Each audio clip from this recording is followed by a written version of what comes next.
Welcome back to Man vs. Meeple, the show where we talk about all things board game related. Today we're bringing you a review. This one is called Wasteland Express Delivery Service. It is a 2 to 5 player pick up and deliver game that takes place in like the post-apocalyptic world. Yeah, it's definitely got a Mad Max vibe to it. You're driving around in these cobbled together vehicles that are just like sort of crazy post-apocalyptic things where you're driving around picking stuff up and delivering it. So at its core, it's a pick up and deliver game. Yep. But there's a fair amount going on in the midst of all that. Yeah, there is. And there's a lot of components in there, and they're all organized extremely well in these game trays. Yeah. You got to talk about that the very first thing. We've taken some pictures. We'll throw them up on the screen. This is perfect organization for a game, especially for one that has so many components in it. Yeah, the components on this table can be, well, not can be, they are very overwhelming. You know, you sit this thing out, and there's going to be a lot of players who look at this and go, whoa. But if you're teaching this game, these things help big time because you don't have just these loose piles of everything around. They're also labeled really nicely so that when things are referenced in the rules, you can say, oh, okay, so here's the mod shop, and here's the resources. You know, so it's very, very well produced for sure. Absolutely. So it is a pick up and deliver game. The whole game is modular, so you have these double-sided tiles. There's 16 that are going to lay out over the board. And then within these tiles, they're broken up into different regions that players are going to be moving their trucks, trying to get resources in one area and then deliver them to another, all the while trying to avoid raiders. Now this is a game where you're not going to be battling other players at the table. You're simply going to be battling the AI of the raiders themselves within the game. Also here you have a lot of different modular locations. Each of these locations, minus 5 locations that will always be set. You have the depot in the center, that's the starting location for all the players, and then you have the enclaves, which are the raider enclaves that start here, and then there's ones that start here. There's a variety of different ways or goals that you're trying to do. There's always 3 that are set at the very beginning. One of them is called the blue screen of death that requires you to deliver services. And then there's some 2 other ones that are just random that can be picked. Now, any player can complete these, but also you can pick up random objectives through the course of the game by going to one of the different factions, which are, again, located in various different regions. These are personal goals that you can pick up and try to complete for them. Yeah, and what's cool about these things is, like Jeremy said, anyone can complete these, and that doesn't mean that once you complete it, someone else can't. Yeah. Everyone can complete those in some cases.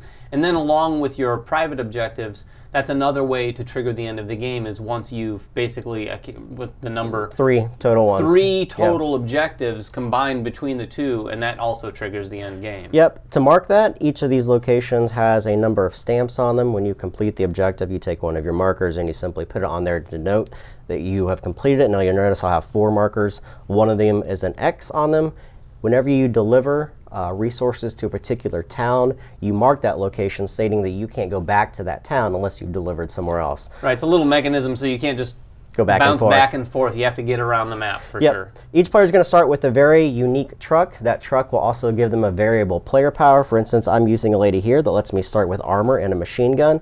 What's really cool is that each of these different trucks have 6 locations on them that you can use mods to make your truck completely different than everyone else's at the board.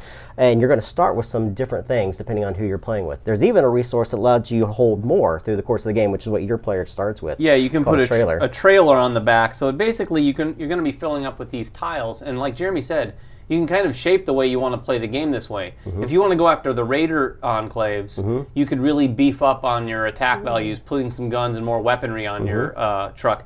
Otherwise, if you want to just go pure pick up and deliver, you can just clear the space and make a lot of cargo spaces and try to increase your speed perhaps and get around the board quickly. Yep. You're also going to notice on your player board you have a number of gears.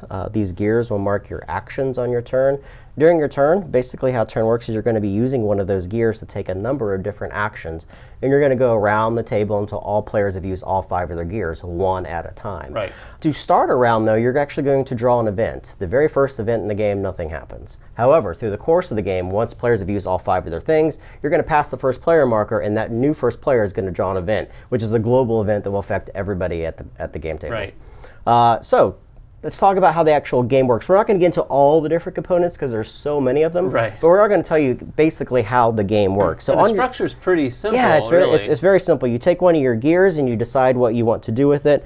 You can always move your truck. Now this is really cool in the game. There's different gears that you can use. There's a 3 movement, a 4 movement, and a 5. Whenever you move, you're always moving to the lowest one, so 3. So I could take my truck and move 3 locations. And these, again, are broken up by these different areas within the map. Yeah, it should be noted, the map, if you can't see it, we'll probably throw some pictures up. Each of these tiles has different divisions on it. Some of them are just one big space, so you're going to move into that and then move to the next tile. Yeah. Some of them are broken up into 4, some are broken up into 8. So it kind of is symbolic of different routes that you might take. And how difficult the terrain may be. And how difficult the terrain is, for sure. Yeah, there's radiation there, too, where you have to roll a dice to make sure that you're not radiated when you go into that area and take damage. One thing you need to know when you're looking at the board, you can't move into the middle circle in any of these areas. These are denoted for the Raider trucks, which will always move into very specific areas, depending upon where the player ends their turn. On each of these locations, they have one of the 3 colored trucks. And players can actually use those trucks to attack other players at the table. There's your interaction within the game, the player interaction. As Jeremy was saying earlier, the players aren't directly interacting with each other, but there's plenty to do in this game to indirectly interact with each other. Like Jeremy just said, you can move the Raiders trucks and really mess with your opponents.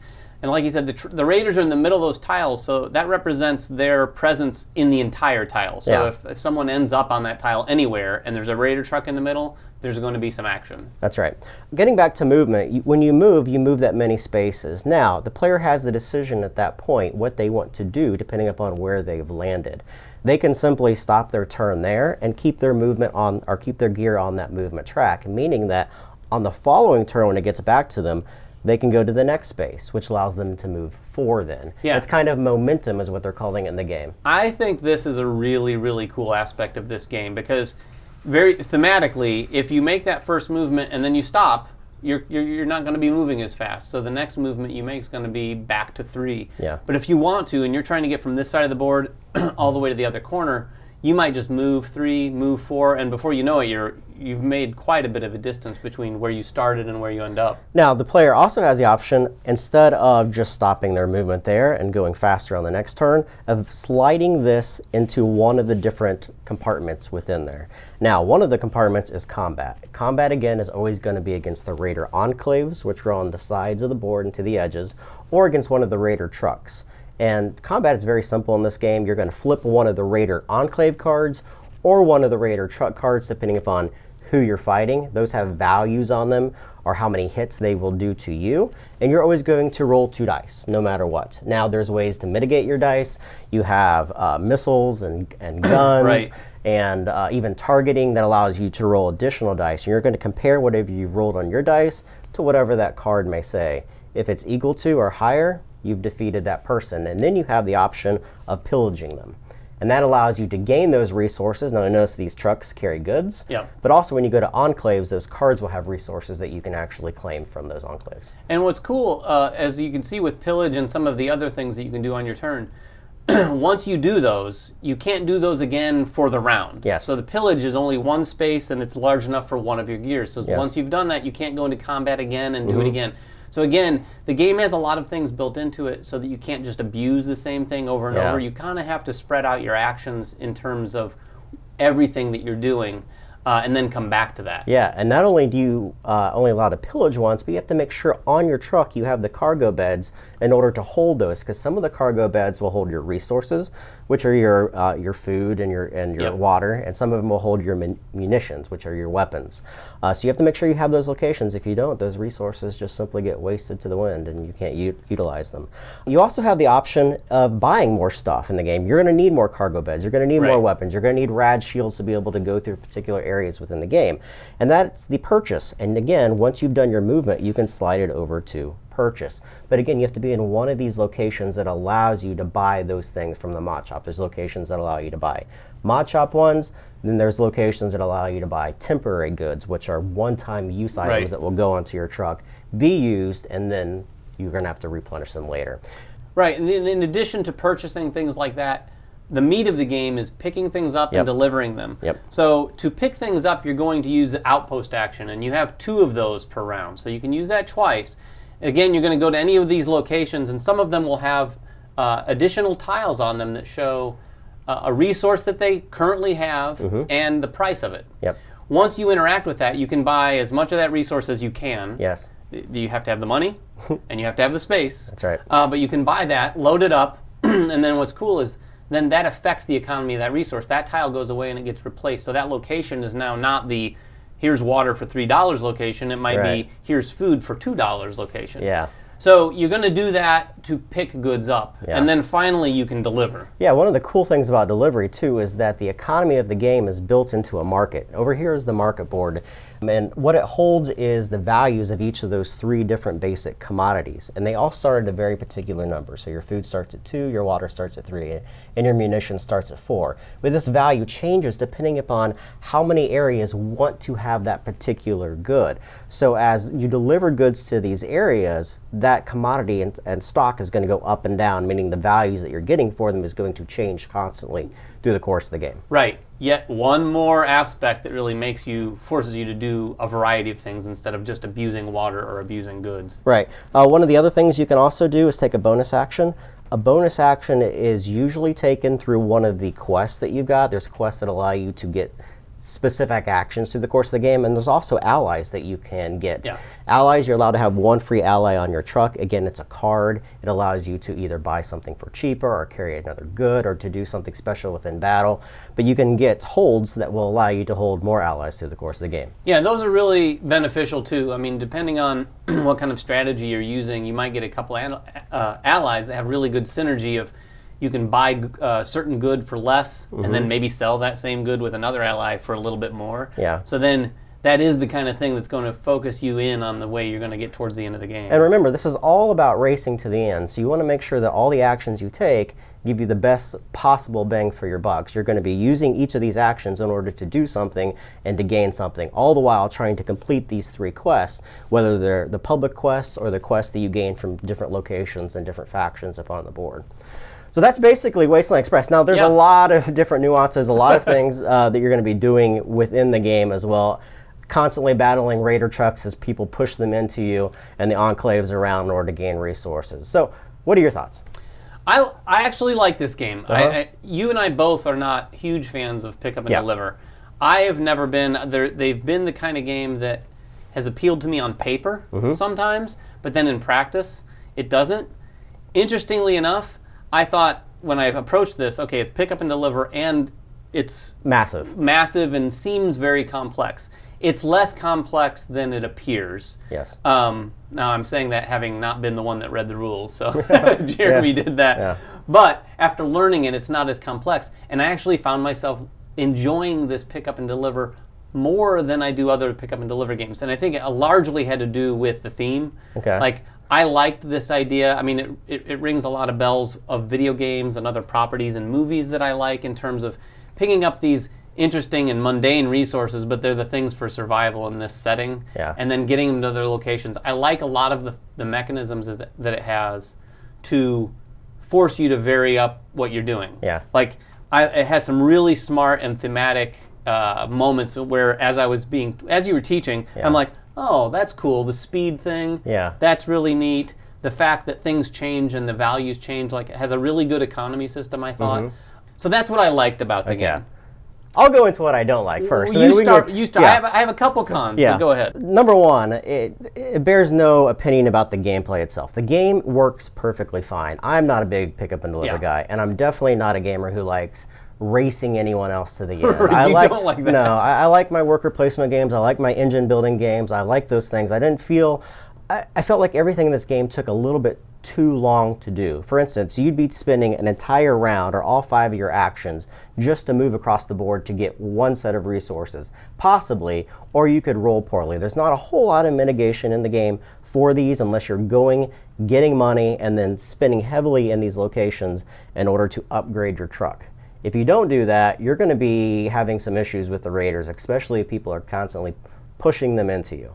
Yeah, I did feel like, I don't know if this is the part of the point that you're getting at, I did feel that on your turn, once you set your sights on doing something, it could take a while to get there. And they're really, you definitely held those sights. There wasn't a lot in this game that like twisted and then went, okay, I'm going to forget that. I'm going to go do this. Yeah. You pretty much stayed on course Yep. and did it for as long as it took to do it. Yeah, and I think those people that like that instant gratification in games, this isn't the game for you. You're going to be planning things over multiple rounds in order to get them down. Having said that, too, the game will last about 2 hours to 2.5 hours for your first game, maybe a little bit longer even. It is a longer game. It takes a lot of time to move across the board, especially when you're only moving 3 or 4 spaces. You're getting bombarded by trucks and you're moving through radiation, which can damage your truck and makes very specific cargo holds or locations in your truck not usable. That's my main issue with the game. What I do like about the game is I love, as you said, this player board is awesome. I love the actions of doing movement and then sliding those over and to do something else. And I also like the upgrade paths on the truck, how they're so different. Everyone has unique powers, starts with unique abilities. The quests that you can get are very, very unique from one player to the next. So you could be doing one thing and another player could be doing something completely different. And I think it's also going to appeal to people who don't like that interaction where you're hurting other players, because there's none of that really in here. It's like you said, it's kind of it's a little more passive, indirect. You're generally focused on what you're trying to do, and oops, if that got in the way of what you were trying to do, sorry. I know there was a few times in our game where I had my sights set on this one location, but I had to go here first and do this and then go over here. But then by the time I just nearly got to that location, someone came in and delivered to it. So then I had to kind of scan the table to see if there's another place. And sometimes there's not another place at that moment, way across or it's the board. really far away. So there is some investing of time that might go for nothing. Now, with that said, one of my cons, generally speaking, for all of gaming, is length of play. And this, I believe, is a longer game. I think after, if you have a group that's played it before a couple times, it might go a little faster. But this, to me, strikes me as one of those games that you set aside a Saturday afternoon, and for this to be a big portion of that afternoon of gaming. And that's not generally for me, but I will say after playing this is one of the games that makes me feel like, you know what, maybe I might try one of those Saturday afternoon things with a group of guys. Like, hey, we're going to get together, we're going to go deep on some Wasteland Express. So it's interesting because it's generally a con, but for this game, I kind of want to try that. Like, I kind of want to get into this game in that level, which is really, really weird for me. I can't imagine what a 5-player game would be. That would be a very long game. And I can see many of the turns where you're just spending all 5 of your actions just to move. And you go on the table, move, move, move, move, move, move, move, move, move, move, action, move, move. And then you end the round. Yeah, we haven't played it at 3, but my guess would be 3 players might be a really good place for this. 4 players is going to get a little longer. So 3 or 4 players is probably a really good spot. Anyway, guys, that's Wasteland Express, pick up and deliver by Pandasaurus Games. If you guys are interested, make comments below and we'll answer them for you. If you guys have any questions, by all means, ask them. Follow us on Twitter, like us on Facebook, and everything else that we do here at Man vs. Meeple, and we will catch you guys next time. Bye-bye. Season 1 of Man vs. Meeple is sponsored by our friends at TMG Games. And at Cool Stuff Inc. Cool stuff in stock at coolstuffinc.com.